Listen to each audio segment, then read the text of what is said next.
Hello, ladies and gentlemen, and welcome back to Aegis Esports. We have Aegis Guardians League for you guys tonight. We have the Fierce Force Titans taking on Hidden Talent in Week 2. Both teams are 1-0 after their Week 1 games. My name is Ivar, and I am joined by Jason. How you doing, buddy? Well, honestly, man, I'm in shambles. Kanye didn't drop, so what purpose on this earth do I even have? I've been battling all sorts of things over the past year, but I've kept my head up because the GOAT was supposed to drop.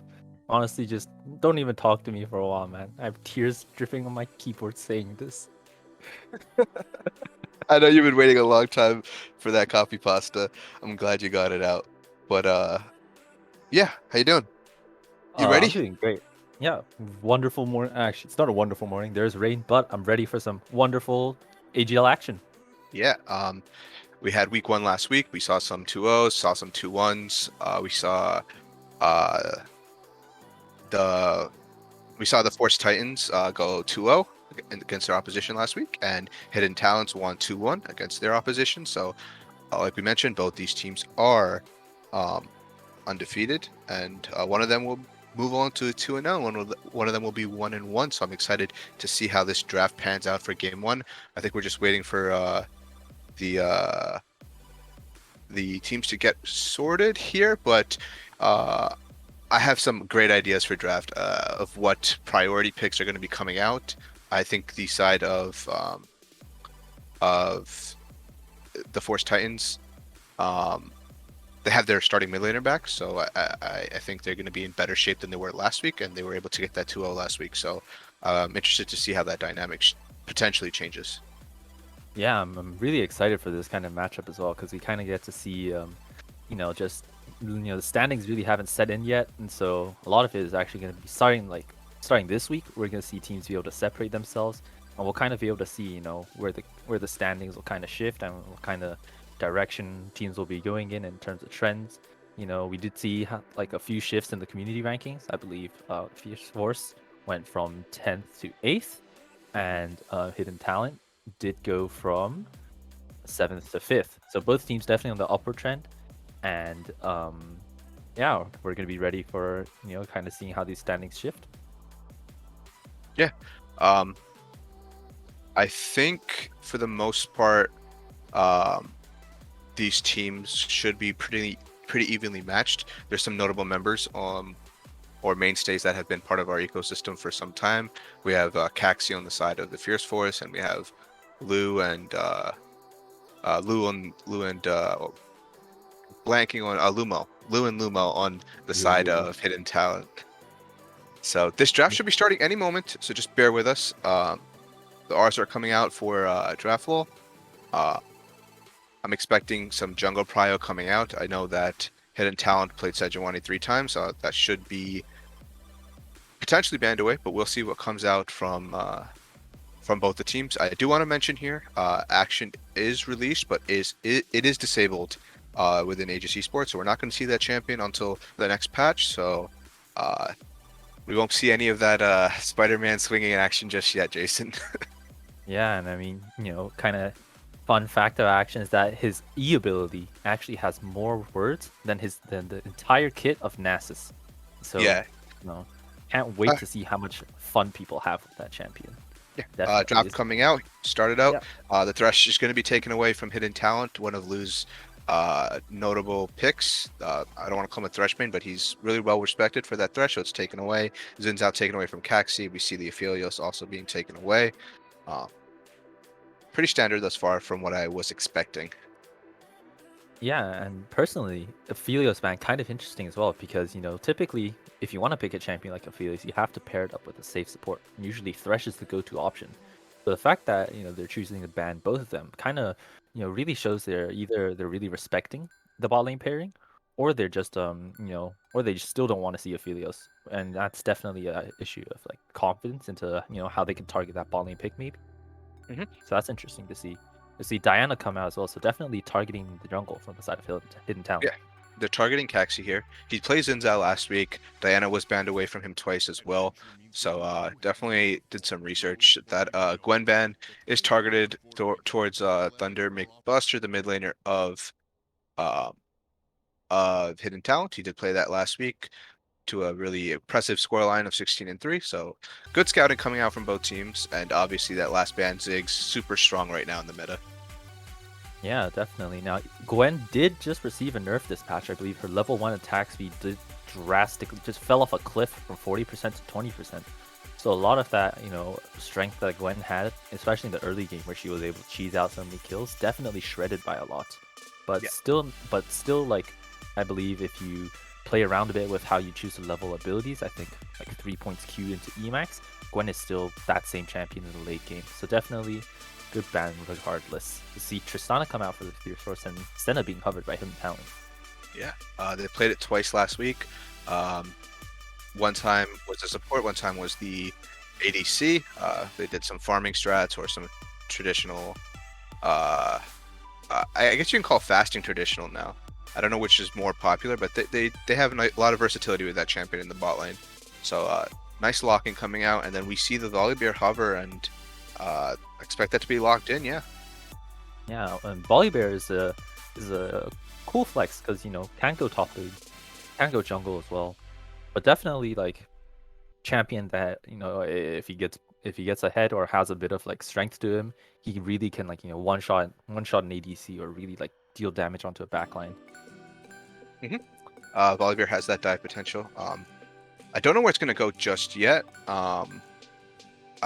Maybe jungle, maybe top, a lot of flexibility, but the Zyra coming out kind of as that disengage for the potential engage that Hidden Talent is showing. Yeah, and Zyra Tristan definitely gonna be a very harass heavy bot lane. We have Tristana's like just threat of jumping on you with a bomb and going for W reset, as well as Zyra's just sheer damage in the lane. And so playing against a good Zyra is always the most annoying thing, because the threat of the plants is always so strong. You see Volibear being picked here from the Fierce Force as well. Good pick into a tank like Trundle being picked, so it's a good pick into Volibear. Yeah, that pick was grabbed by Caxi. I'm assuming this is going jungle. He played it last week as well. Really strong into tanks. I don't want to say Volibear necessarily goes tank. He can go that Sunder or that Bruiser build, but the Subjugate from Trundle is still very effective against those HP bars. And then we see that Ashe locked in for the side of Hidden Talent. So that's projecting to see a Ashe Senna bot lane so far. Yeah, and actually, one thing that's making me feel kind of curious is, it could be the Imperial Mandate Ashe and then farming Senna, or fasting Senna and then farming Ashe. And so even with like just these two champion swaps, like they still have two very different build options that could really like kind of change how the lane goes. Yeah, I wonder if that And Ashe yeah, was maybe potentially a takeaway.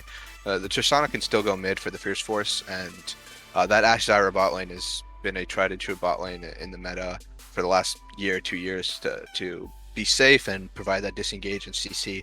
So maybe it was a takeaway. Nonetheless, we see these bans coming out. Orianna taken away, and we should see the next ban coming out from TFF here for right away. Yeah, Zach is going to be taken away. I just yeah. as suspected. So, one thing definitely as these comps are starting to shape up is that we see, Hidden Talent definitely have much more of a go button. They do have the Enchanted Crystal Arrow, they do have Volibear, they do have, Senna kind of shrouding them and providing that ability to go in. So Hidden Talent do have a very easy way of like kind of jumping in and like going for the fight. But on the other side, the Fierce Force do have a very good disengage composition. They do have the Zyra, they do have the Trundle Pillar, which is one of the most annoying abilities in the game, in my opinion. And yeah, Hidden Talent might realize this, and they're banning picks like the Shen and the Orianna to kind of stop and kind of neutralize the kind of disengage potential they have. Mhm. And then the Viego is also going to be banned away. Super strong champion. I think Lane Viego was just recently nerfed, so been coming up in prio in the jungle, but nonetheless taken away. And we're seeing this Urgot locked in for. I'm expecting Lumo here, which is going to indicate this Volibear going into the jungle for Hidden Talent. Yeah, Lane Viego definitely gutted to the ground. Minion healing went from 100% at release to 50% last patch, and now only 10% this patch. So definitely, Riot's kind of say way of pointing Viego, hey, go in the jungle. And so from the side of the Fierce Force, probably just, the ban, like they didn't believe the Volibear would be going jungle. So definitely banning out two more junglers. So bans might feel a bit wasted. You see Maokai locked in for Fierce Force.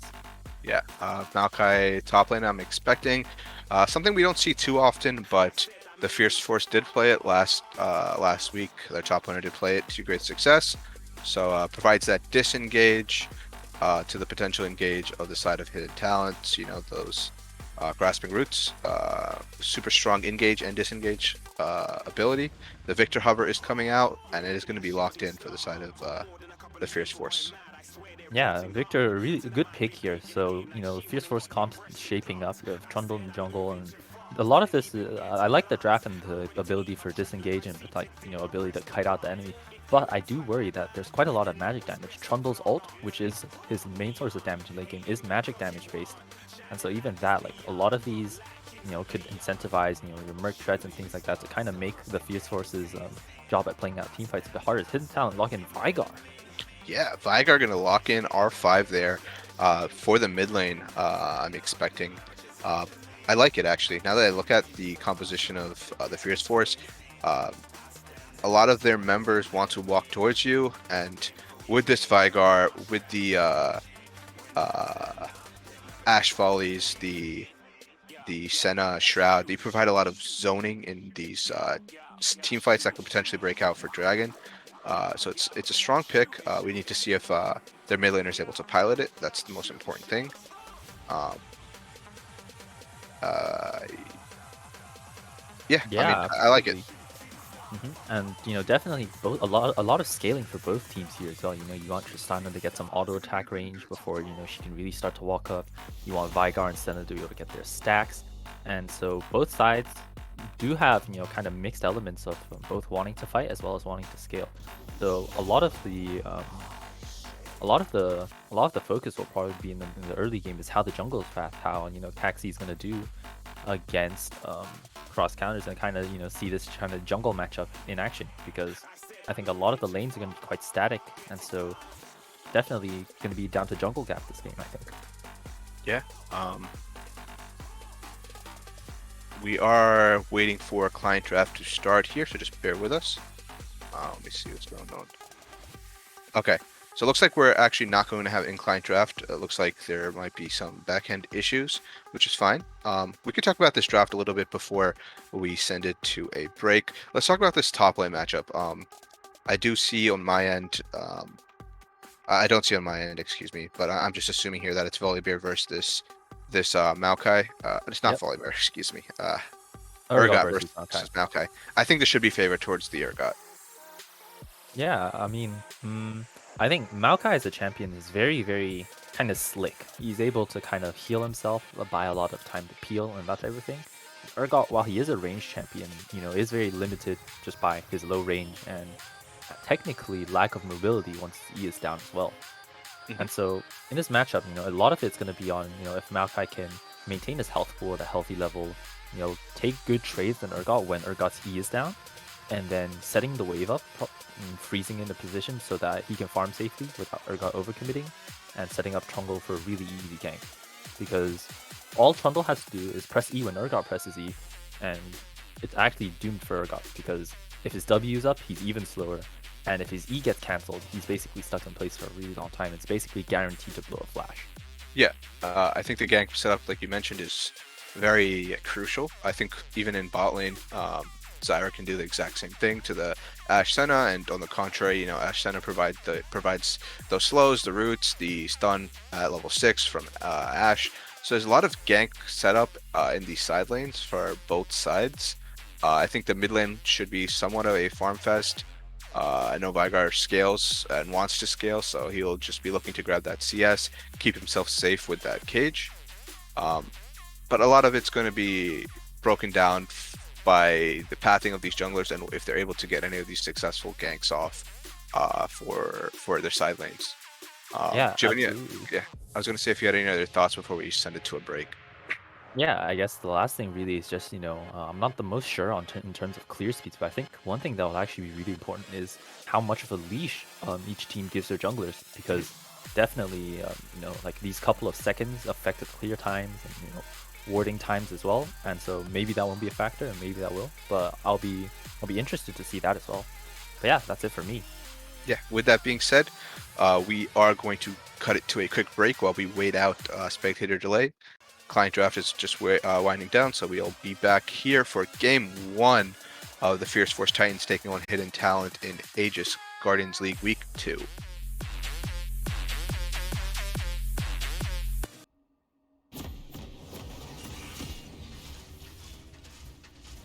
Yep. All right. And welcome back to Aegis Esports. Once again, I'm JScript5, and alongside me casting today is Ivar, as we're going to hop onto Summoner's Rift. Yeah, we've got the Fierce Force Titans on the blue side taking on Hidden Talents on the red side here. We see the little swag stick with the Victor. I love his walk. We see a little zoom in. Yeah, no, Victor, such a fun champion. Definitely, once you get the scaling going, is a machine when it comes to outputting damage. So really excited to see how that pick goes out. On the other side, Hail of Blades on Ashe as well, so that's pretty interesting for me. Yeah, something new. I'm interested what build this Ash goes. We've been seeing this Wits and newer type build come out. I think it actually might be good here because they have the triple AP. They have the Maokai, the Victor, and the Zyra. We also see the cleanse being taken by Lu here for this CC that Zyra can provide in lane. I think it's great. Great for the bot lane of Hidden Talent. I think a lot of this lane is going to be on the side of the Fierce Force to make something happen. Yeah, and another thing is really interesting is that Captain Big went to go for corrupting potion instead of Doran's shield as well. So definitely believing in his ability to be able to trade with the Urgot. So that'll be really interesting to see how it goes.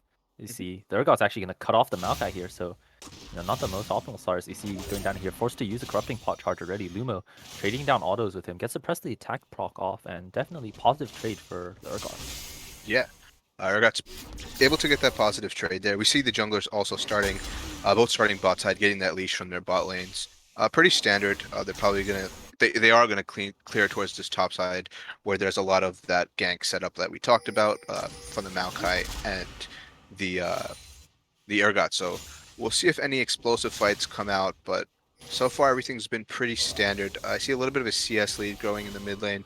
I think the Victor has been zoning off the Vigar on these early levels. Yeah, the trades from the Victor in the early game definitely can be really potent. If you have your Q auto and the E run away, phase rush proc instantly, and just like that, like a good fifth of the Vygar's health being chunked out there. I see in the top lane here, actually, Captain Biggest does have the lane in a good position, and Caxi is pathing up towards the top side. So if he can maintain this position, it's actually looking nice for him. Mhm. He'll have that twisted advance to set up the gank onto Lumo. The pillar will be there as well, so there's a lot of great potential that can come out. And there is the damage there for sure, but we'll see how that pans out and if cross counters is going to be able to be there for that counter gank. Yeah, and another thing is well, bot lane. Definitely a good amount of poke coming out from the side of the Fierce Force, but obviously cross counters up here in the top side of the map. There's going to be a contest for the Scuttle Crab, I think. Definitely anticipating here. You see mid laners are both rotating over, and Urgot does get the first move. Looks like the Crab is going to be given over, but no, the Fierce Force looks like they want to fight. Thunderbolt Buckler is caught inside the gravity field here. Forced to flash away. Cacti with the follow-up dash. She'll just draw it with first blood. Goes to the Trundle. Cross counters on the chase here. Doesn't have the Q stun, but does get the W off. Caxi trading away, trying to get the press attack on the cross counters. Double kill going to Caxi. Captain Big is flashing forward for the root. Lumo forced to flash over the wall. Really well played from the Fierce Force Titans, being able to select their targets. Yeah, Caxi's able to get that double kill there. The early power coming out from the Trundle with that chomp damage. The auto resets, the conquer healing was there. So great engage and positioning coming on that team fight from the Fierce Force Titans. I think the most important thing here is that Victor was able to get 2 of those assists, which is going to really accelerate his augment evolve here. And if he's able to get that early, he's going to continue to have this prio. But looks like Caxi might get caught out here. Yeah, Caxi gonna get hit by the E from the volley bear. Caxi looking like in trouble here, but cross counters doesn't be able to get the kill off. TP's forced out from both top laners, Captain Biggest and Lumo as well. Caxi survives with the sliver of health thanks to good rotation from drop, but definitely a bit of a misplay there, not being able to pick up the kill onto Caxi. Yeah, Caxi gets out with sub 100 HP, able to, uh, survive. No kill's going to be given over. The scuttle did go towards hidden talent though. Good rotation again, and it's just as scrappy as we thought it would be. A lot of this prio is coming from jungle attention and helping out their junglers. Laners rotating, laners TPing. So it's been pretty refreshing to see the response coming out from both teams to help their junglers. Yeah, and you see Draw kind of zoning away the Veigar here, not letting him play the game. I really like this aggressive or like channeled positioning that the Victor is having because he knows that he wins out these trades early on and definitely is giving the Veigar a much harder time. You know, he only has a Sapphire Crystal compared to this kind of hodgepodge of items that the Victor has. Yeah. Um, I wonder if we can, if production can get a check on the augment count for Victor here. Um, I want to see. He's at 97. He's 3 away. That's going to be a 6-minute evolve on his laser, which is going to be huge. He's going to be able to perma get prio. And with that perma prio, he's going to be able to help rotate and help Caxi, who was already ahead. So that's really, really important for the side of TFF right now. Yeah, a really important thing is basically just, you know, the strength of the Victor is once you do get that augment, and he does get the Death Ray augment right now, it's just that how he's able to use that mid lane priority is you see the wave crashing in here, so, you know, he could opt for a recall here, but he could opt to move on a map somewhere, so we'll have to see what he does. As we look at the CS across the board, does look like Captain Biggest down 10 CS to Lumo, but 20 CS difference in the mid lane, and farm looking mighty even in the bot lane as well. Yeah, bot lane seems pretty even, pretty standard. Nothing too crazy going there. But like you mentioned, the big shining light right now is this mid lane with the discrepancy, and we see the rotate Yeah, coming and out. Draw does going in here, gets the perfect stun into silence combo, canceling the Urgot E. Captain Biggest going on him as well. Draudene does pick up the kill onto Lumo. Really good roam, and exactly as we were mentioning, Ivar, just once the Victor does get that lane priority, what is he able to do with it?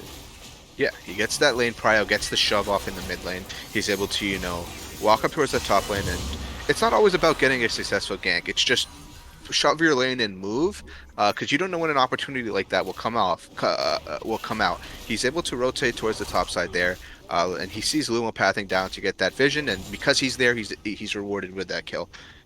So great rotation coming out here from Jot here in the mid lane for the Fierce Force. Yeah, another thing as well is definitely, you know, really good as well to pinch the flash timing and make sure to head up before, you know, the flash expires, because Urgot, once again, not really a very mobile champion. If you cancel that E or just negate it in a way, the Urgot's just a sitting crab. Yeah. You see cross counters pathing towards the mid lane here. Thundermug Busters did put out the cage pretty early, but cross counters does get a good gravity storm to try to slow up the Victor, but Veigar ultimate does come down. It looks like it's going to be a kill for Thundermug Busters onto the mid lane, getting a counteract and using that Summoner's Spellbook Ignite as well to help secure it. Yeah.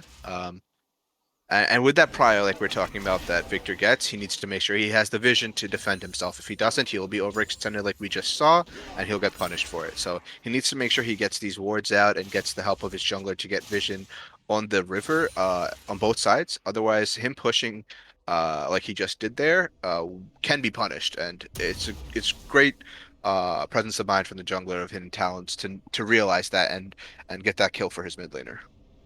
Yeah, and you see cross counters here. Even though Caxi did get those 2 kills early on in the game, it does look like cross counters is able to maintain around a 3 or 4 camp, around a 4 camp lead, I would say. As you see Caxi starting up the Rift Herald here on vision, they know he's here. So, but you know, no Veigar yet, and Zyra has rotated up. So definitely earlier rotations from the side of the Fierce Force looking to get this Herald. Yeah. Zyra rotating up, allowing. Actually, Senna is also here, but a little bit late, and I expect this Herald to be picked up by the Fierce Force. Yeah, and you know, really good rotations coming in from the side of the Fierce Force as well, moving up Scries earlier than, you know, Lu does, making sure that, you know, just getting the timings right, and you know, definitely really good tempo, because it's gonna be interesting to see where Caxi puts down the Herald. I would assume it would be the mid lane just to get the Victor snowball rolling ahead even further. But you know, bot lane always nice to have a Fed Tristana, or even top lane just to have a tankier Maokai. So, you know, we'll kind of see what he decides to do with that. Yeah, if he's able to, get a successful gank in the bot lane, that's the most optimal thing. Because dropping that Herald with Tristana alive, hammering down on a tower is pretty much guaranteed first brick. So I think that's where he should be pathing towards to try to get that gold, but we see some trading Yeah, in the mid Cage lane. does go down. Draw. Ooh, with a move in there, managed to dodge out the Vigar abilities. Takes a tower shot. But yeah, definitely using the phase rush to his advantage there. As I want to say, however, no tower plates have gone down yet. Both, all lanes have managed to really hold their own in this game right now. Yeah, and just as I mentioned, Caxie's coming down toward this bot lane here. Yep, Gangdoing and Prophet Blue jumped onto the cleanse, but still, the Trundle Pillars are slow, not a CC ability, my friends. He picked up the kill for Scry's on the Zyra. And, really good gank from Caxi here, using the W movement to the advantage, and Prophet Blue just kind of get caught napping there. Yeah, and just like I prophesized here, they go to the bot lane. They're going to try to focus this tower down with this Tristana, but there's a response from the Volibear here, able to provide the wave clear and support for his Ashe. Yeah, it was Victor flashing in. Thunderbolt Busters does hit the cage and trades the flash as well. Really aggressive on the side of the drought here, but Vigar is forced to is forced to take the recall and does not have a teleport. So definitely looks like there are going to be some plates going to the side of Victor here. Good use of the abilities and just good from Thunderbolt Busters to be able to escape out alive. Yeah, if I'm not wrong, Victor should be, let's see, 40, 65. He should be about 20, 25, 20 exactly, 20 stacks away from the next augment. Uh, so he just needs that assist or, 2 more waves, including a cannon wave. But we see some trade in the bot lane. 1-for-1 happens. Yeah. Support for ADC. Didn't get to see what happened there. I do see the arrow was used. So was the grasping roots, I believe it's called. No, strength. What is Zyra's ultimate called? Do you remember? Stranglethorns. Oh, That's what I thought it was. Stranglethorns. There we go. Yeah. But yeah, seems like it was a late TP from the side of Gerard as well to try to be able to, make the play a bit more worth as the plant. Caxi waiting position here, gonna walk into the volley bear. Scry's also in trouble here. Cross counters does get the stun off. Cage coming down from the Clusters. TP from both top lanes again. Vigar ultimate used from Captain Biggest. Maokai ult dropped down as well, but it looks like both teams are going to be able to disengage for now. Mountain Dragon is up soon. Caxi used the Rift Hail in the river and is going to start the Dragon immediately. No ults from the side of Animantis or Lu, so definitely advantage, I would say, to the Fierce Force right now. Yeah. No ultimates available, like you mentioned. This dragon is going to be DPS down here. Oh yeah, Maokai going in here gets the root onto Lumo. Blue team's playing the dragon, but Victor does hit the laser off. Cross counters lives with a sliver of health. It's the same with Lumo. Definitely some awkward positioning from the side of Hidden Town there, not be able to get in place to actually start a fight. Yeah, and they're very lucky they didn't die there. There's 4 members with sub 200 HP there. Oh, and we see. Oh, Draw getting caught out here. Volibear uses the ult, jumps forward. Prophet Blue kind of then Stranglethorns goes down, knocks up the Senna. Caxi forced to flash away, but the double kill goes to the Ashe. No way! That's huge. That's the. I haven't seen anything like that. Oh my, wow. Caxi Okay, flashes away from the arrow, but gets his teammates killed there. Definitely not the most optimal thing we want to see, but the Fierce Force definitely getting really greedy there, positioning super far ahead and getting punished badly for it.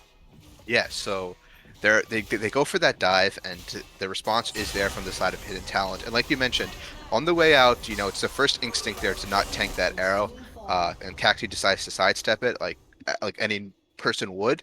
And due to that sidestep, that arrow does go through, hits the Zyra, not the Zyra, the Tristana, and the splash damage comes through, and a double kill is going to be picked up for Hidden Talent, and they actually get a gold lead off of that. Yeah, and the reason why it looked like it did that much damage as well is because Enchanted Crystal Arrow is a magic damage ability. And so, for the side of, champ like Victor, a champ like, for those champs, they don't really have magic resist yet. So, it definitely, the look of damage can be much more deceiving than it seems to be. As you hear, just around a 1000 gold lead for the side of Hidden Talent. But in terms of map tempo, the Fierce Force still do look like they have a very comfortable advantage in terms of being able to move around based on how the game's been going so far. Yeah.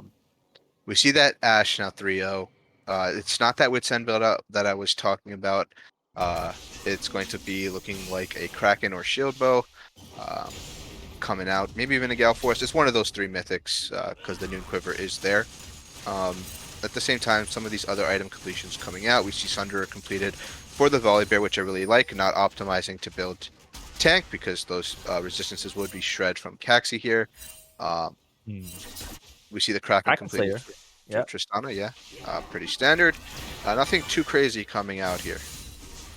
Yeah, Lumo just finishing up the Titanic Hydra as well. Definitely going for that much more brawly AoE damage build. And Lu also around 700 gold off his Thunderer as well.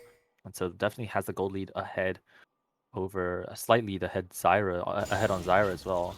Yeah, Captain Biggest though, he's the one that's looking just the most, it looks like he's felt the aftermath of Donda not dropping yet. He barely has any items. I'm actually curious, when you get a chance, if production is here, can we get a soul check on the Senna, see how many souls they're at coming up with this fasting Senna? 45 souls here at 15 minutes. I don't want to say it's the best. It's not the worst. I've seen better, but getting to that 100 mark is very key for Lou here. Yeah, and it looks like, Rift Herald did go top lane. Lumo gonna have to be able to find a way to answer this, but he doesn't have much mana, so if he manages to get the hit on the eye, but no, doesn't. Gets the charge onto the tower, but Caxi is in the top lane now. Ults the Urgot there. Urgot forced to flash away, and definitely positive trade for the side of the Fierce Force, trying to be able to apply more map pressure, but look at the healing from Lumo. Kind of one W wave and is able to instantly get back to health, but the rest of the squad is here. Draw NA is there, positioning, but the wave is kind of thin. Not really looking optimal for a dive. So both sides going to disengage 1 minute before Dragon. Yeah.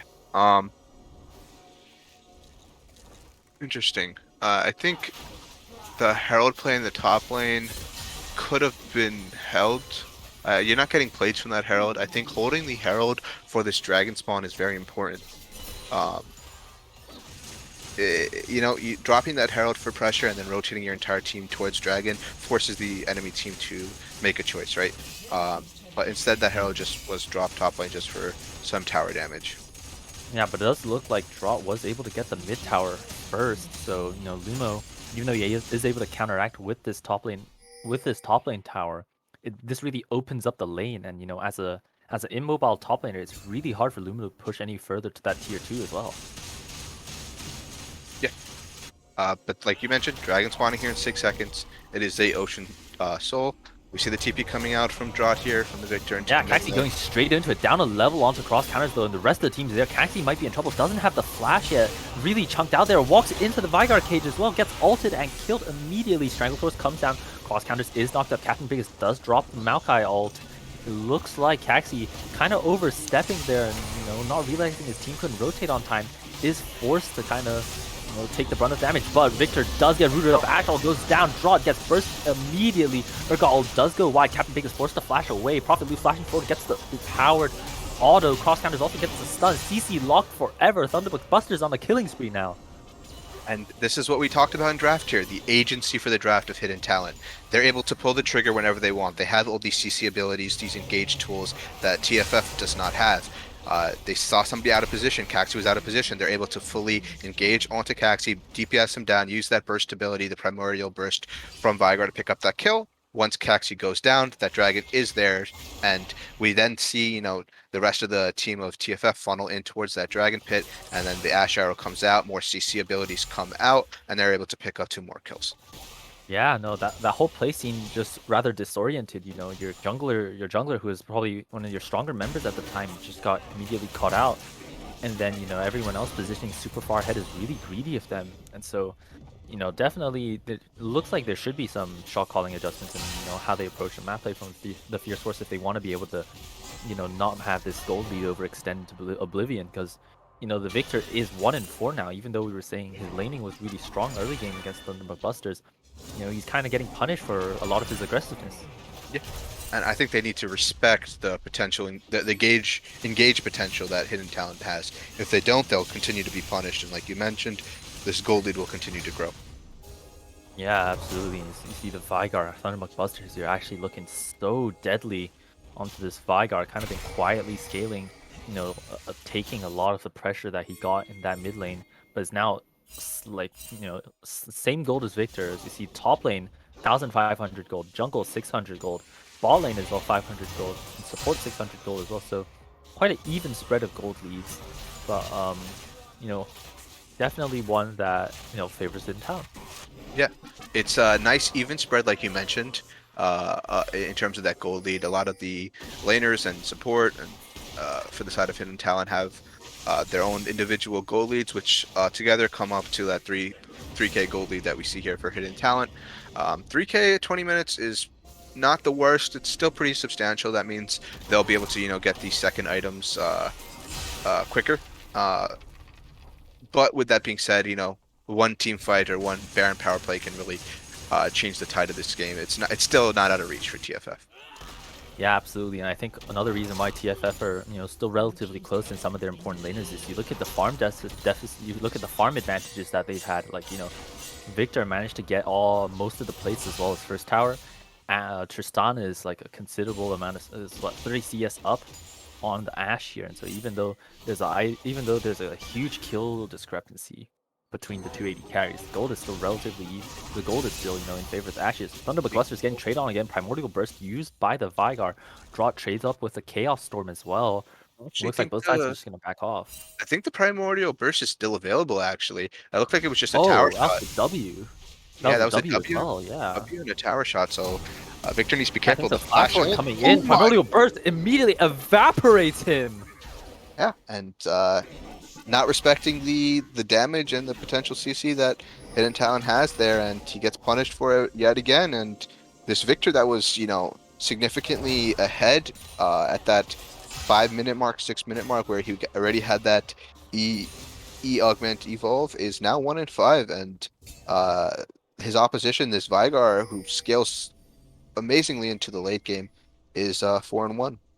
Yeah, he has that Cosmic Drive completed as well. Thunderbolt Buster is really bringing the lightning down here.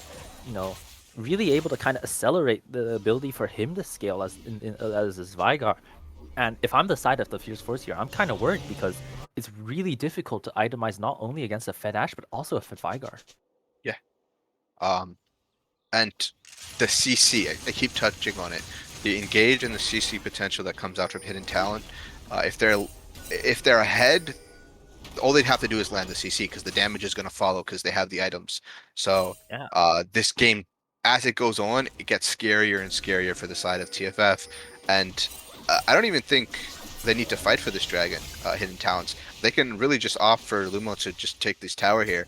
It's going to be the second dragon for TFF here, and there's no response for Lumo here. He does have this Titanic Hydra, so he's going to be able to wave clear and focus down these towers. And we know that Urgot takes those towers quick, and there's an early setup coming up from TFF, so Yeah, but TP does go down from Luma. They're looking to collapse on the Urgot here. The Urgot does have flash, forced to flash away instantly. As you see here, good collapse on the side of the Fierce Source, but Giant Crab is here now. I'm definitely looking to deal some damage, but CC goes down onto cross counters, forced to flash away. Caxi jumping on towards Lumo there, but Draudene forced to go into Zanya's. Tristana ult does not get the kill onto Luma. It looks like Luma is able to walk away fine. Draudene gets caught by the cage. Thunderbolt Busters leads the lightning down again. CC going down from the Ashe W. Prophet Loot getting the autos away with the Glacial Augment, but it looks like they're able to kite it out from the side of the Theosaurus. Cacti barely able to walk out of the baby cage there. Sire on the sideline though, waiting for a flank opportunity, but it's looking so difficult with the amount of damage that Hidden Talent have. Sire walking in for no reason. What are you doing? And Mantis getting the free damage off, probably picks up the kill. Oh my goodness, the White Lions bot lane really showing out here. Blue team has stolen the dragon though. Caxi getting the blast plan over. Lumo surviving with Sliver of Health. Captain Big is also being chased down by Lu. Doesn't get the auto off from the bush vision. Prophet Lu able to hit the W, get the tag, and it looks like the kill is going to go on towards the Senna here. Crazy fight from both sides, but the Fierce Force with some really questionable positioning.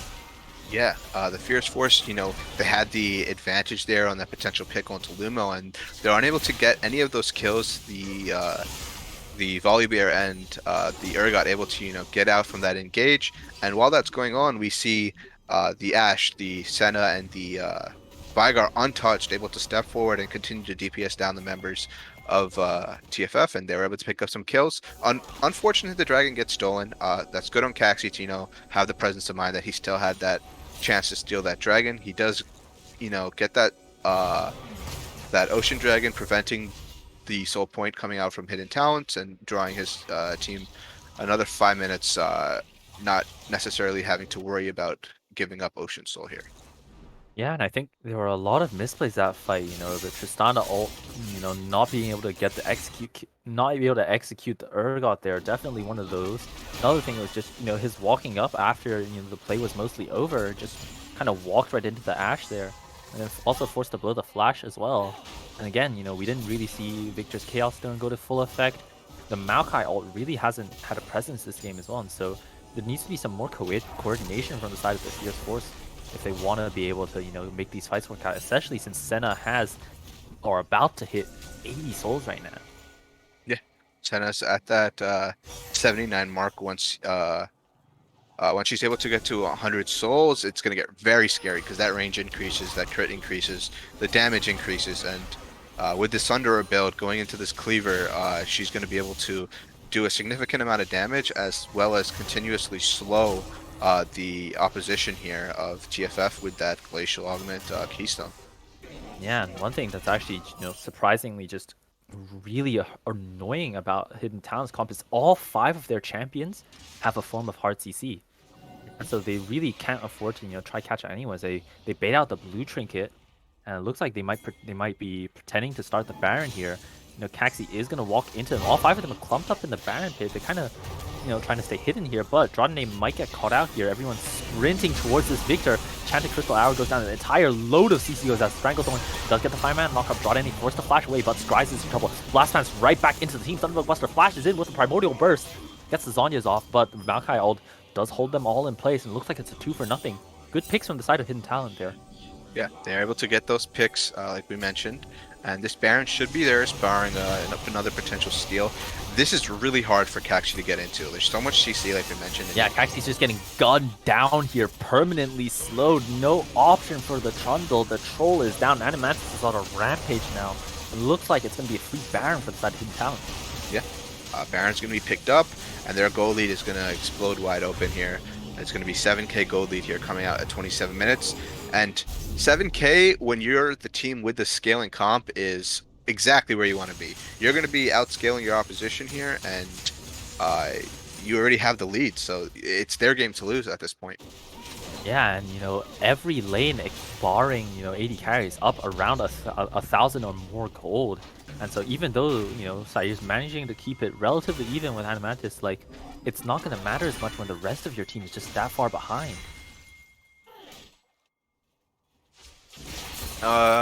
It looks like Drat is, I don't want to say he's going to be irrelevant, but he's itemizing towards the Zhonya's and the Banshee's Veil here. He's really just looking for survivability, and what's the point of surviving if you're not doing damage? You might as well opt to, you know, build damage and try to get the right angle and not put yourself in danger, because going for the survivability is not really going to do much if you're going to be hitting like with peanuts essentially. Yeah, like it's like you take cotton candy out on a rainy day and cover it with a sheet of paper. It's really not going to do much. Exactly. So, you know, Draudene, he's limiting his damage output here, but, you know, does have that broken stopwatch, so not too far off from Zhonya's Hourglass here, but still so difficult to itemize when you have a Vigar, and you see that blighted crystal on him, ready to go for that magic penetration as well. You see the armor penetration from Animantis as well, and so, you know, really high damage potential, but Sire is on the top side, able to trade away, get a tower as a trade. Now, if he does choose to extend and push for the second round, if he doesn't, one thing I would say is that tier 2 towers in side lanes give a significantly greater amount of gold. And so if the Fierce Force wants to come back in the game, you know, that's one thing they can do and look to get this side lane pressure, but Baron minions still sieging here. And the side of Hidden Talent's able to pick up this second Ocean Dragon for themselves, and the third dragon here, able to, you know, put them on soul point here. But they're doing exactly what they need to do. They just need to siege. They have a lot of ranged champions here that are able to DPS this tower down. They have the Baron up minions, so they're doing exactly what they need to do. Potentially engage. Yeah, well, flash forced out from Blue there. You know, couldn't stand the gravity field any longer, and you know, looks like the Fierce Force have been able to dissuade the siege for this wave. Yeah. But the sustain is still there. They still have these two Ocean Dragons. They still have the Senna who's able to top them off repeatedly with these heals. They just need to continue to keep pushing in here, the side of hidden talent, and eventually this tower will fall over. Yeah, absolutely. And I think one thing that's very interesting is, you don't see any Grievous runes itemization. As we see, Thunderbolt gets caught by the gravity field. Their shutdown goes towards Zaire. Lumo TPing in, but does get the ultimate onto Taxi. Fear Beyond Death going down there. Volibear jumping in, gets the 3-man ultimate. Captain Quick out, goes down onto Captain Big. His flash goes in towards draw. Double kill for the Volibear. Captain Big is also forced to be able to slow the way, but does get the root, does get the tower shot onto cuts out of the nose. Survives with a sliver of health. And looks like they don't get the inhibitor. And this could look like game here, Ivar. Yeah, Hidden Talents is able to get that 4 for 1 there.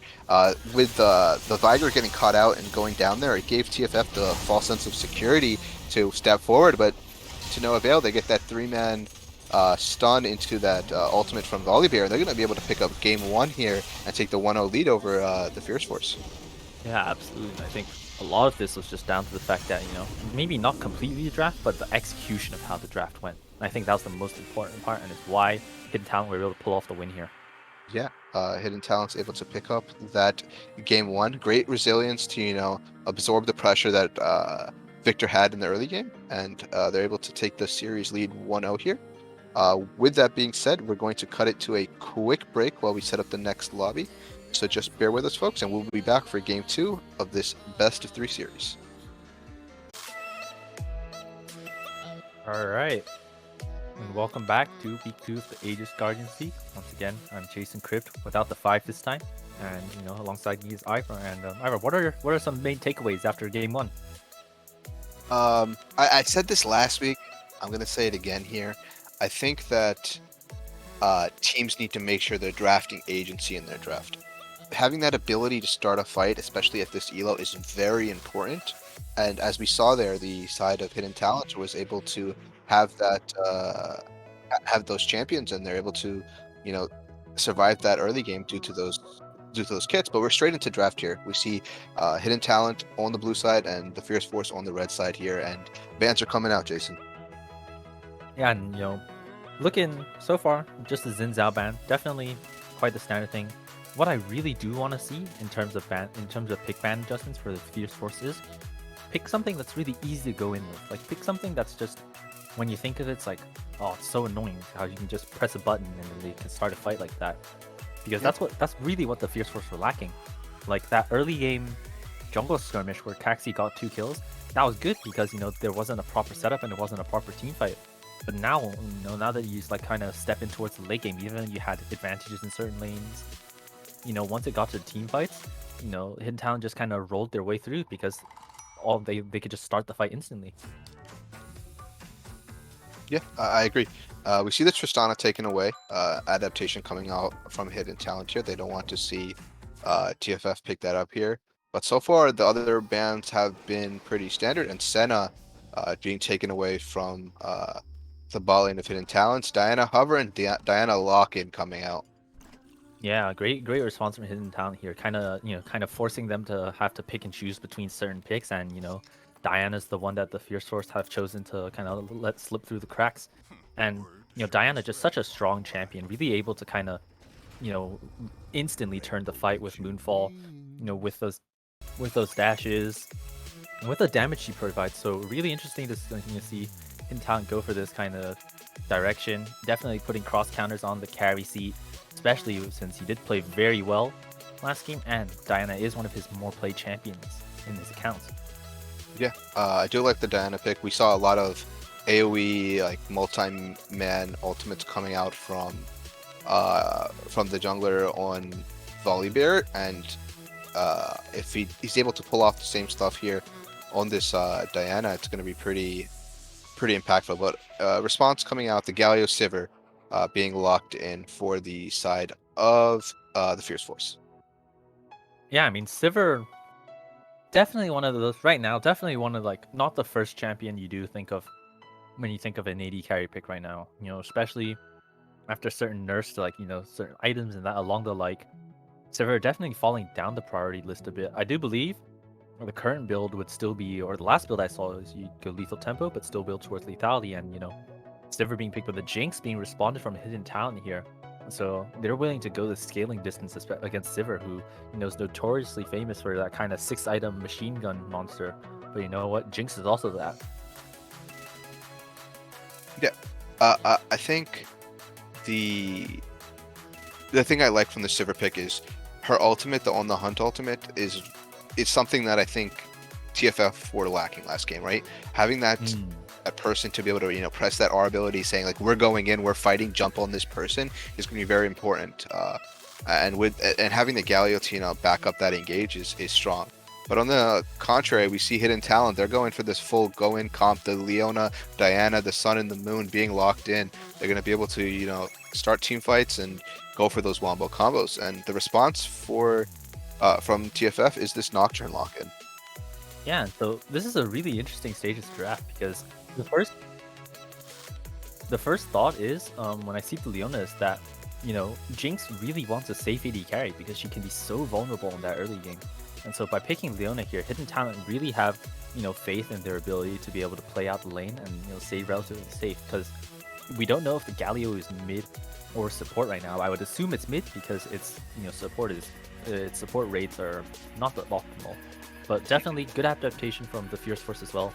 Picking the Nocturne, picking the Galio, these champs have great global presence. Sivir ult as well on the hunt. These are all champions with great ability to start fights. You see the Singed ban as well. Yeah, Singed ban, interesting. I do like the Shen ban, from Hidden Talent, taking away that third global from TFF. The Vigar, obviously, for obvious reasons from what we saw last game. But the Singed is something that's probably a pocket pick for Lumo here, and it's going to be banned away. It is Luma's pocket pick, and it definitely does fit the theme that Hidden Talent do on of being able to go in and wreak havoc. And so it's definitely a shock factor because we rarely see Singe in any of these games across all levels, but definitely a shock factor to see it being picked up here. Seraphine, good banner coming out from the side of Hidden Talent, really kind of negating the team fight impact that the Fierce Force have, where if all they do is press R, they can win a fight. So really interesting. What lane they're going to prioritize is they're going to pick Hecarim as well. Wow. So that's saying that's a lane Nocturne. Lane Nocturne was just nerfed pretty significantly here, but it does add the flexibility here for the Fierce Force. Hidden Talent don't know if that's Nocturne top, Nocturne mid, and they're going to give counterpick and matchup favorability to either of those laners after this B4 and B5 picks are going to be coming out from Hidden Talent. And we see the Viego lock-in. Wow, yeah, and once again, that Viego lane healing did get gutted. So, if that optimally the Viego would be in the jungle, so it could be a Diana mid even. So definitely a lot of flexing and improvisation in terms of draft from both teams here are really interesting to see. But once again, the Fierce Forces comp definitely screams like everyone grouping up and going in together. But from the side of Hidden Talents, to see the Wukong locked in for Luma here, wow, really interesting in terms of picks here. If the Viego is able to pick up any reset from one of these AoE ultimates that Hidden Talent has, the fight could be instantly won for them. Yeah. Huge wombo, huge engage comp coming out from Hidden Talent. They're just going to run at you and just look to kill whoever's in front of them. And it worked for them last game. It should work for them here, theoretically. But on the contrary here, we see the TFF having those go buttons now. They have the Nocturne ult. They have the Onslaught of Shadows coming out from Hecarim. They have the On the Hunt. They have now the Camille and Galio combo. So it's essentially two compositions that want to just run at each other or running at each other here. So we're in for some explosive fights in this game too, Jason. Yeah, absolutely. And if we're talking about running each other, it's looking like the Olympics right now because both these teams definitely have a lot of ground to cover. But one thing I'm really interested in is that the Galio will be going into support role, and for the side of Hidden Talent, I'm worried that the Jinx is gonna have trouble staying safe, because if the initial engage from the side of Hidden Talent is slightly faltered in any way, shape, or form, Animantis is gonna be in big trouble because there's nobody that's gonna be able to protect him properly.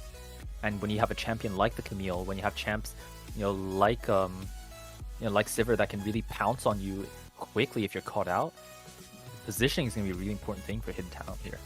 Yeah, I agree. At the same time, though, I think like the benefit in terms of the ADC picks, hidden talents ADC.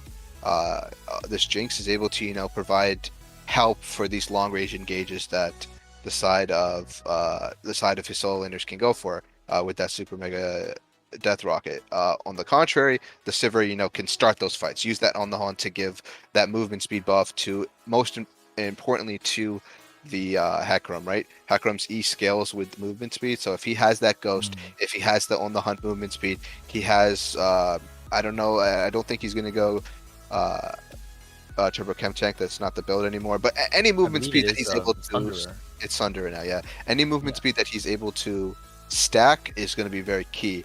But at the same time, they're lacking AP. They don't have absolutely. an Yeah. AP source. They have Galio, but it support Galio, and I'm almost positive this Galio is going to be going Shirelios. So it's a little bit of AP damage there, but not enough. Yeah, definitely. That's one thing that I'm really worried from the side of the Fierce Force.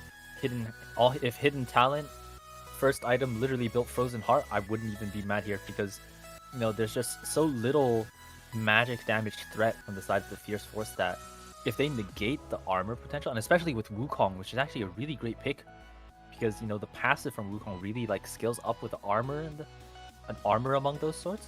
And so, if hidden talent itemized properly as well, purely on that basis, the Fierce Force have trouble as well.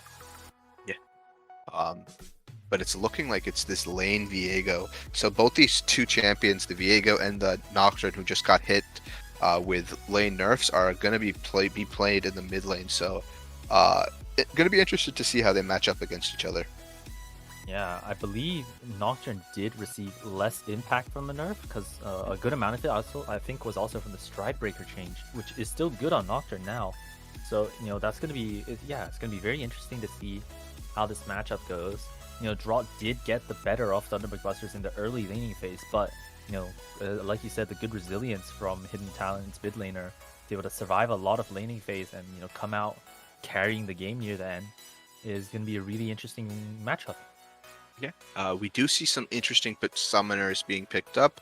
We do see this TP Ignite for the Camille. I wouldn't say interesting. That's pretty standard. But I think that not having this flash with all the CC that's available from Hidden Talent could come back to punish them. But on the contrary, we are going to see Drought NA here on this Nocturne have this Ignite in the mid lane. This Ignite advantage, probably going to look for potential solo kill early on using it. It does not have that TP to follow the engages across the map.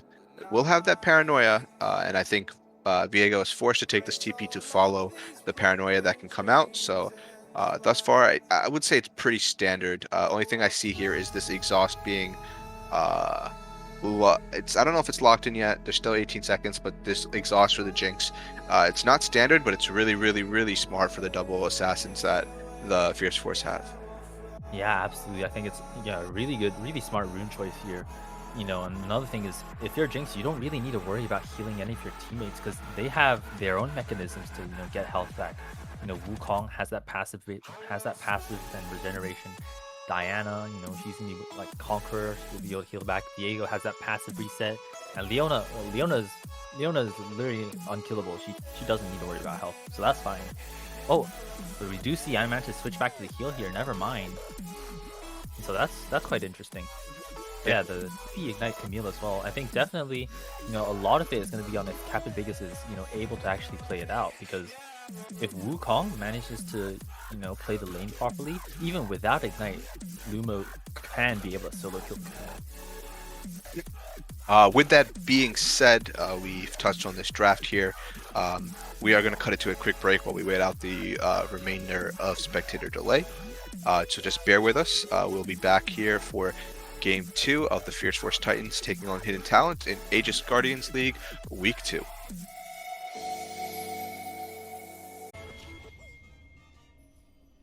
All right, and welcome back to Aegis Guardians League Week 2. This is the Fierce Force Titans versus Hidden Town. I'm Jason Trip 5, and I'm joined by Ivar as we're loading on to Summoner's Rift. Yeah, letting on to Summoner's Rift here. Game 2 sides have switched. We see potentially a 5 point coming out. Yeah, looks like it is a 5 point. Um, interested not interesting. It's just pretty standard. It looks like the Sivir is opting for this tier, has the Dark Harvest, so it's going to be this lethality Sivir that we've seen so often in the recent months. Probably going to look to concede lane a little bit due to this tier start. But so far, nothing too crazy happening on the map. Yeah, it looks like there is an early ward onto the Raptors from cross counters that did not go did get noticed from the side of the Fierce Force. So good awareness from lanes just to be able to catch that out. As you see, the Summoner Swells actually swapped back for Animantis as well as for Draught as well. Both going for their standard Summoner spell choices and not opting to go for the Ignite or the crazy options. Only Captain Biggest here is the one that really opts for the Ignite TP option here. Mhm. Um, I think the the Raptor start here with from Caxi, knowing that that ward is there is questionable to an extent, giving away his position that early. And at the same time, if he knows that they know he's starting there, there's no reason for the bot lane to fake leash. They should be dragging that wave, looking for that level 2 advantage. Yeah, absolutely. Like, it's definitely quite a ballsy move, I'd say. And I think by Caxi just kind of saying, "Hey, we're here. Hey, I'm here. Deal with it." Definitely kind of a power move here. You know, from LHG's championship jungler, kind of letting them know. But yeah, so far looks like it's going to be standard clears for both junglers, as we do see the level 2 then E going down onto Sire, flash away forced on the Sivir. Grise gets the taunt as the trade back, but looks like the Fierce Force bot lane not respecting the level 2 advantage and getting punished for it. Yeah. And that's that power of this Leona Jinx bot lane. They have that Zenith Blade into that stun with those traps available. They can seriously punish this flashless Sivir now. Yeah, absolutely. As we see cross counters here, moving in towards move lane. Draw does have that spell shield, blocks the Viego stun very well, but does get jumped on by cross counters here. Looks like Yeah. it's just going to be an even trade flash blown from the side of Draw. Yeah. Double spell shield actually. We didn't touch on the Sivir and Nocturne have these spell shields, which are going to be really. I don't want to say key, but they could be crucial to dodge some of the engage coming out from hidden talents. But Lu Another goes in E again. goes in, but this time hits Scry. Scry channeling the taunt does tag Lu here, but level 3 hit from the side of hidden talent spot lane. Animantis is getting free autos off onto Scry. The flash force out. First blood going out onto the Jinx with the zap. Yeah, the Zap picks up that first blood there. Heal was available. Sire opting not to use the heal for their support there. But first blood well deserved and well earned from hidden talent here in the bot lane. Yeah, while I will say, it is a good first blood, I also do think that Scry's could have dodged it. He just, wasn't thinking about it as much, or it's definitely a dodgeable ability, the Jinx W. But once again, we're kind of in this lane state, and the Jinx, who I was thinking would have, trouble in the early game, and because not much protection being offered, is now ahead. Yeah, I think also the target selection was a little bit misplayed from hidden talent there in the bot lane. The Jinx was autoing different members repeatedly. So there was that potential, like you mentioned, for Scryers to be able to get out of that 2v2 alive, but the Zap does pick up that kill and earns the Jinx the first blood. And if Jinx is able to get a couple more kills under her belt, she's going to become a really, really scary threat. Yeah, absolutely. So you see the top lane here, Captain Vegas does have a small CS lead in the wave pushing towards him. Camille really able to push that advantage and make herself a strong force to reckon with. Animantis getting taunted here, but Prophet Lu is on in from the side. Will he look for the stun? Gets the stun onto Scry's, but Caxi is here, but forces flash from the Leona. Definitely good trade. And as we see the top lane here, Lumo might be in trouble here. Captain Biggest does get the solo kill with the Ignite drop down. See, with fights going on everywhere. Scry's taunting up cross counters, gets the knock up from the Justice Punch, but Thunderbolt Busters is here as well. Has that Curse Mist on the side, channeling the stun as well, but so Draught is here as well. So is the Hecarim, but the huge Mountain Dragon autos really able to chunk out the side of Hidden Talent. And just like that, the gold's all even again. And it's looking in favor of the Fierce Force right now as they have the numbers advantage and arguably the health advantage, but Caxi does get Ruda stunned up. Ignite drop down from Crosscounters. Crosscounters gets the kill. No, Prophet Lu gets the kill on towards Caxi, but they're all trapped in the Dragon Pit. It's who against who? Prophet Lu does get the kill. Does get killed again. Double kill from the Nocturne. Thunder McBusters does have the Viego Galio resets. Drop force to, kind of wimp away. And you see a double kill going towards and a Mantis. Thunder McBusters picking up some kills as well. Blue team picks up the Dragon as well, and just a crazy sequence of fights so far, Ivar. Yeah, and the biggest thing from that entire fight is Jinx is now 3-0. And I mentioned it maybe a minute and a half ago that if Jinx is able to get some of these kills, she's going to become scary. She got 2 more, and she's going to really be excelled with that gold influx here. But potential gank in the top lane. Caxi is coming around onto Lumo. Lumo is level 6 though. The E going down from Captain Biggest. Ult does go down, but Lumo looks like he could be able to kill Captain Biggest. Get one more Q and the ult would be able to get the kill. Solo kill goes on towards Captain Biggest from Lumo. Lumo looking to see if I can play this. Uses the E to get the attack Q, and it's Caxi's only level 4. One more auto and a Q and an E or anything from Lumo would be able to kill the Hecarim here as the monkey wins out against the horse. Yeah, 1v2 solo kill coming out from Lumo. That level advantage at level 6 was there, had the flash available, something that the Camille didn't have, and he's able to pick up that kill into the Camille, and then after that survive the damage that was coming out. Yeah, the flash going down onto here. Cross counters in trouble here. Nocturne Paranoia goes down. Captain Biggest also here jumps onto Prophet Lu with that hook shot, but looks like the tactical sweep is not going to be able to hit, and Prophet Lu gets a Dark Harvest chunked out from Sire. But good rotations from the side of the Fierce Force and managing to catch out cross counters who thought he could get some crab. Yeah,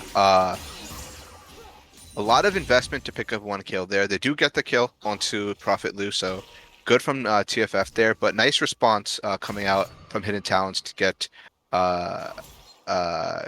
excuse me, they didn't get that kill onto Prophet Lu, they got that onto cross counters. Nice response to get Prophet Lu out of that sticky situation. TP was blown from the Camille here, so a little bit of an investment for that kill. I don't think she actually even got anything for it, not even an assist, so a little bit feels bad. Yeah, but the good news is that the wave is crashing back into her, so he's not gonna. So Captain Base isn't gonna lose the most here. But Draught, look at him, he's 3-1 already. Has the Iron Spike whip completed? So we were mentioning how the Jinx is also pretty strong, but so is the Nocturne. So definitely easy with Thunder McBusters going in, uses the spell shield early, gonna get stunned up, but forced to flash away and gets the fear onto Thunder McBusters, keeping him alive. Bit of a misplay there, I'd say. Yeah. I think the fact that the Sivir is going this tier build is going to hurt the early game damage that's going to come out, and that the fact that Jinx got this influx, I feel like the bot lane of Hidden Talent can kind of do whatever they want in this 2v2. They just need to be careful that Caxi's not around and that these TPs are not available. And if they're not, they should be able to convincingly continuously win these 2v2s and try to stack up kills for this Jinx. Yeah, absolutely. Like, the Fierce Force have been pushed in. The bot lane's been pushed in for a lot of this game, and so even though they're vulnerable, you see gank right here. Caxi goes down, but Captain Big is also forced to dash away. Animantis does get hit by that charge. Looks like he's gonna be caught out. Who are they gonna give the kill to? It looks like it's gonna go over to Caxi plus 600 in the wallet of the big horse rampaging on the Rift right now. Yeah, he gets that shutdown gold. Nice gank coming out, using that blast cone to get in there, not giving them a chance to react, engages. Does use that onslaught of shadows though, so no ultimate available here. As a response, it looks like they're gonna sprint straight towards Herald. Paranoia going down onto cross counters. Looks like Captain Biggs is gonna kill. They're reading the map perfectly right now. Great shot calling to be able to make the rotations, but Caxi does get skipped, does not have the ultimate. Viggo, the Heartbreaker does go down as well. Smite as well, but Captain Vegas jumps in with that hook shot. Prophet Lu might be in trouble here. He has flash. Jinx Super Mega Gothic, it does go wide, but looks like it's just gonna be that's that for now. I wonder if Luma rotated down, if that would have gone a lot different. Because if they're able to get that kill into Caxi, the resets come out for the Viego, and he just starts running through everybody. But Lumo opting to, shove that wave in, grab that plate for himself, and as a result, that Herald will be picked up for the Fierce Force Titans here. Yeah, and if we look at this kind of CS lead, basically it should be what, a 20 CS lead after this wave crashes, and I wonder what the gold is looking like in the top lane matchup because this, even though the Camille does have 2 kills, it's looking quite. It feels like it's more even than it seems to be. Yeah. Hopefully the producer is able to toggle the gold here when he gets a chance, so we're able to see if there's a significant gold discrepancy in the top lane. But with this Herald being picked up, I think Caxi needs to look to place this before 14 minutes. A dragon is up, so you can also use this to pressure a dragon potentially. Yeah, I would see Lumo sacking that entire wave in top lane, rotating down for this Ocean Dragon. Now, it's obviously not going to be the Soul Dragon, so we're either going to see a Cloud or Infernal Soul. I'm hoping for an Infernal one for some. Oh, It pain. is going to be Cloud being But rolled here. Herald dropped, and they're not going to even get this tower. They're just going to get some yeah, plates for it, there's going to and be some plates for both Draw and Caxi. 160, so not the worst. Definitely accelerating the Nocturne, who's been a huge focal point in terms of making plays on the map here. yeah. And the key thing here in the composition from the Fierce Force is they have the agency and they're using it. Game one, they didn't have this agency to go for these plays on repeat with the CDs and the CC, but they do have it this time. And we see Caxi, we see Camille, we see this Nocturne continuously going for plays, using their ultimates on CD essentially, and picking up kills. And that's why they're able to keep this game relatively even. They had a little bit of a rough early game with that first dragon fight, but they were able to bring it back, and the gold is even here at this 12-minute mark. Yeah, as you see here, looking like there's going to be a bit of some downtime on the map here. Just some, roams going out from various laners. Prophet Lu also making some moves on the map here. Does get caught out on the ward. Does have the ward be revealed there, so looks like nothing too special. Yeah, overall map state looking quite even. I'm really excited to see when the next fight will be because I think it'll be around for next dragon. They don't. Neither team needs to fight right now, honestly. Yeah. Oh, see, draw. Never mind. Draw and they getting caught out by that Leona ult. Does have the spell should being used down, but the paranoia going down. Charge going in from the Hecarim, but Draw is very low and he's out of mana. Reset. Does get the shutdown onto the Nocturne, and the Viego gets the reset. Galio comes out onto Caxi, but it's right into a delivery of 3 people. Tong does get 2, but it's looking like chicken delivery again, as Scryze is in huge trouble here. Cross counters gets the kill. It's that reset we talked about. The moment one person dies on the side of TFT and Viego is able to get that snowbally reset like we just saw there, the fight significantly turns towards hidden talent. And I think that's really important for how these team fights are going to play out. And I really, really like the early rotation coming out from Blue there to help his mid laner and look for that aggressive play. And they're able to get those 3 kills and open up the game a little bit with that 3K gold lead now. Yeah, and it seems like kind of a recurring theme here. First game, Thunder McBusters definitely behind Draw in the early game, but once again, 3-0 and 3 now on this Viego. We were talking about how lane Viego's been completely gutted now, but honestly, he's looking just fine. Yeah. We saw it in the early levels, right? Whenever we were able to pan towards that mid lane, levels 1 through 4, he was not healthy, right? He was significantly low in HP, and that was that nerf we talked about. But once he was able to get some of these kills on from that dragon fight and that mid lane fight just now, he is going to be fine. I don't think he's going to be affected too much. He's coming up on level 11 here, almost has that Sunder completed. Yeah. And once again, Draw and Caxi kind of picking up the mid lane first tower. Really good from the Fierce Force, though, actually. Even though the first game they did lose, they managed to play the map relatively correctly and pick up that early tower. So definitely good shot calling and good, rotations and awareness to be able to move and, get such an important objective off the map already. Yeah, they're able to pick up that objective, like you mentioned. They'll be in that. The gold will be be able to be used by TFF and the mid laner. I think once he finishes the stride breaker, he needs to continuously look for plays. The Nocturne, that is. Paranoia is really crucial in these team fights. It's able to provide that disrupt once those lights go out. Oh, here's Caxi going down, Pong going out onto Prophet Lu. Teleport coming in from both Viego and the Wukong. Prophet Lu surviving for so long. Flash is forced out from the side of the Fierce Force. Response teleport coming out from Captain Biggest, but Looks like it was all for nothing. They tried to get a pick on the Leona, but you realize Leona doesn't die. Camille comes down onto Lumo. Lumo in trouble here. Does get the ultimate, but huge moonfall coming in from the Diana. He does get the reset, double kill for the side of Thunder McBusters. Gets a Camille reset onto Sair. Now Sair looking in huge trouble here. Gets the ult, does get spell shielded by Sair, flashed away as well. Caxi jumping and trying to follow up with some damage. It looks like it's a 3-for-1 for the side of Hidden Talent.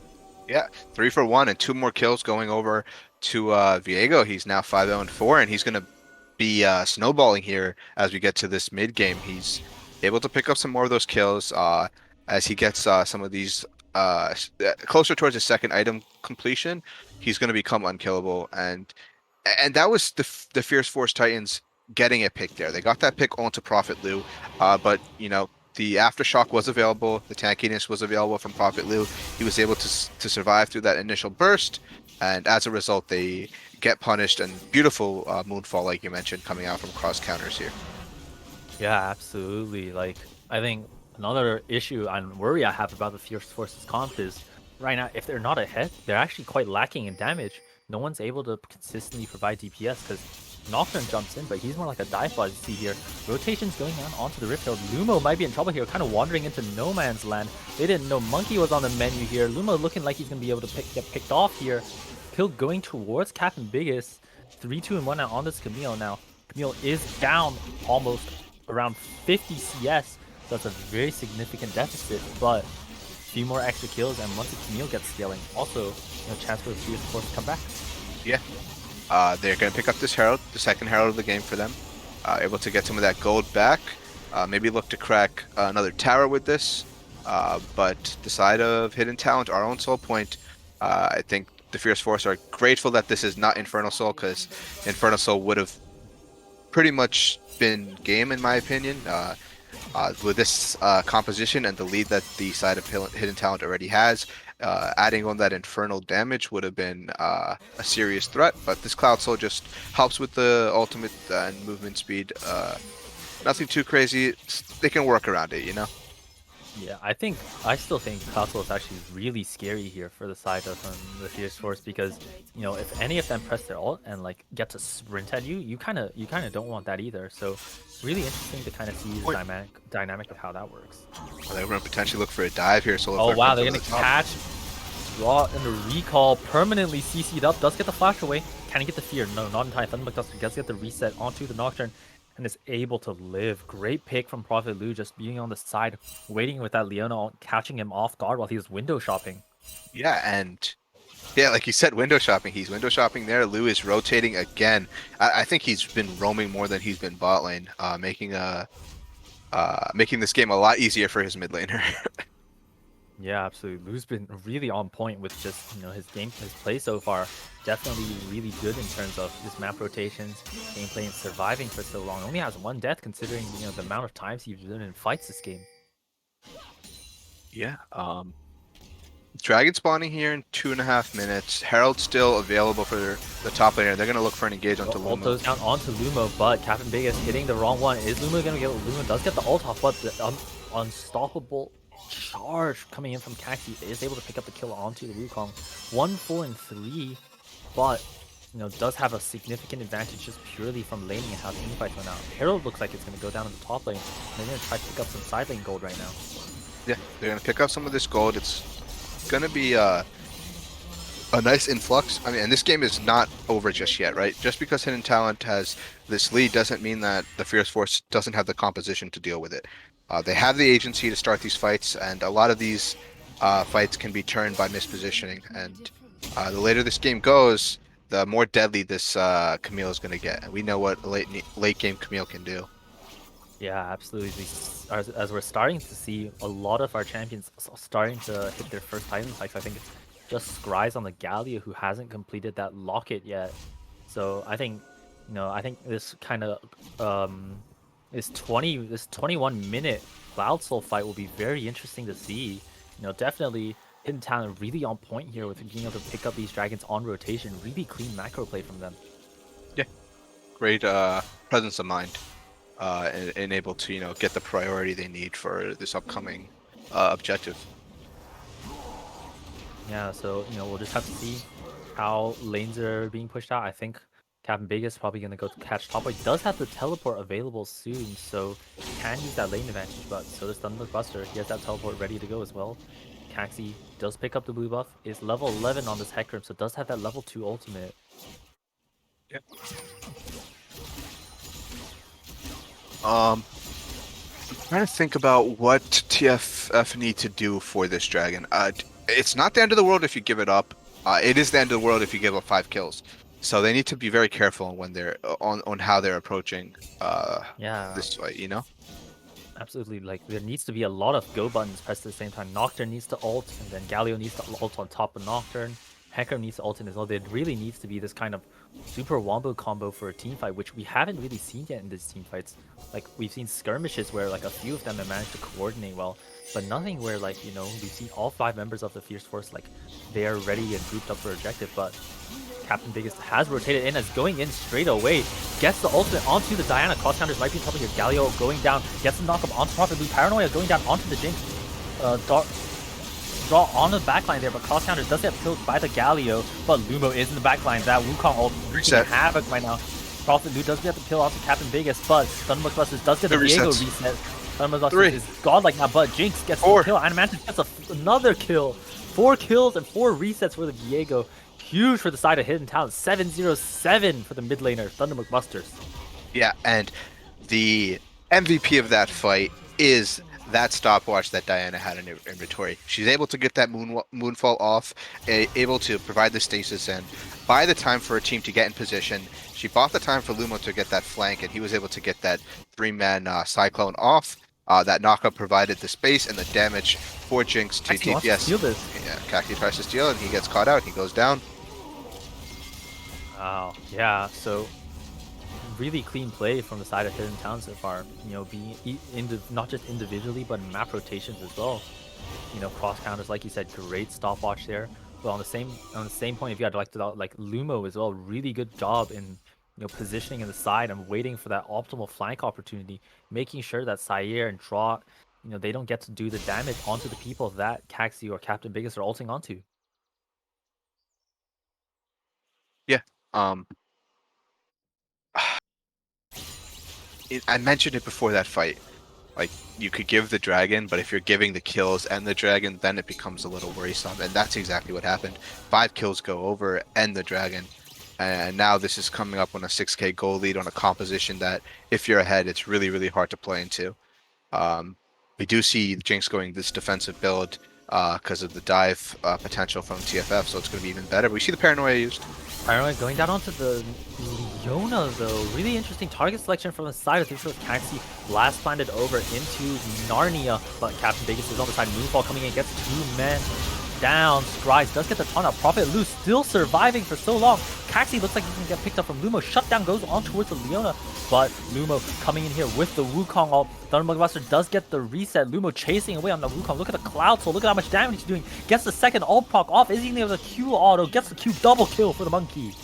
Yeah, he's able to get the double kill, and at that cloud speed, movement speed, like you talked about here. Baron is being started up, and using all your engage and your AoE ult abilities onto the support is not the right move in my opinion. I think you need to make sure you're catching out one of those priority targets, whether it's this Viega, whether it's this Diana, whether it's this Jinx. Going on to the Leona is, even if you get the kill, it's going to take you so long to kill her that her team is going to be able to help out.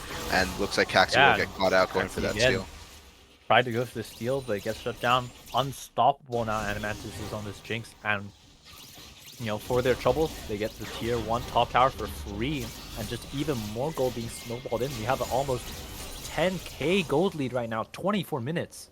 Yeah, 10k at 24 minutes, and they just got the Baron, so this gold lead is going to balloon here really quickly. They're going to be able to, you know, pick up some more towers, use this Baron for a little bit of a power play, not necessarily swing the gold, but just grow on the lead that they already have. And we're at 11,000 right now. 3 minutes until Elder. They're all going for resets right now. Looking like they have a lot of items to buy here. And at this point, it's looking really good for Hidden Talent, where they can just walk in and slap the Fierce Force with their wallets. Yeah, I think the Fierce Force needs to look for these picks onto these members that have the bounty. If you're able to pick up these 1,000 gold shutdowns onto a priority member of your team, it's a nice way to claw yourself back into the game. But it's really hard. It's not impossible, but they're in the position where oh, and he gets caught out. Doc does get spell shield the Leona ult, but does manage to get the E from the side of Prophet Loon. Again, draw Thunder Buster's legendary 8-0 and 9 on the side of Nocturne. At this point, it's just do on stats.com farming. Yes, it is.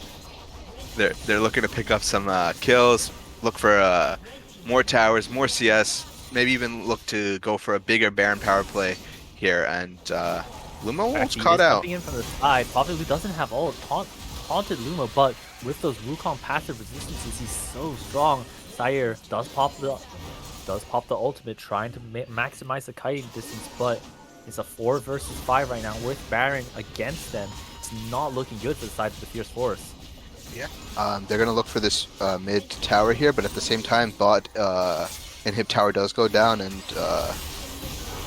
Now Lu does go wide with the ultimate, but Drop follows up with his own paranoia. Galio ult goes down, but it's only the Leona affected. Camille ult goes down, but cross counters with the 2-man move ball. Luma does get the huge Wukong ultimate, AoEing up everybody. Viego with the reset, Thunderbolt Busters in with Camille tactical sweep, misses in, gets the reset from Viego, drops left the game.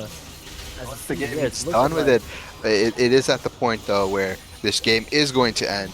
They pick up those 4 kills there, the side of Hidden Talent, and they're going to convincingly be able to win this game too and take the series here, improving to a 2-0 record here in Aegis Guardians League. Yeah, and really well played from the side of Hidden Talent, really making the most of their draft, as well as, being able to make just amazing macro plays and just rotate on time, get those early dragons, and really end the game in a clean fashion. Yeah. Uh, they've been pretty. I think that was pretty convincing. I think they snowballed, like you said. They're able to win the team fights. That was the key thing. I think even in game 1 and game 2, they were able to come together as a team and play the team fights how their composition was designed to play the team fights. And that's where I think the side of the Fierce Force faltered a little bit. They were able to get some of the leads in the first game, like off the laning, but as those team fights came around for those dragons, stuff started to falter, and Hidden Talent was able to pick up some of those kills, those objectives, and resulting in Snowball, which we saw here in game 2, and they're able to take the series. Yeah, absolutely. Now, if I'm the Fierce Force, I wouldn't feel too down though, because there's definitely moments of promise, and there are definitely moments in which, they were making good plays and proactive plays, but they just weren't at the right timings. I think definitely moving forward onto that next week of games, if they patch up some of the map rotations and kind of communication issues, it seems like with how they're picking out fights, they definitely can still look to wreak some damage. Yeah.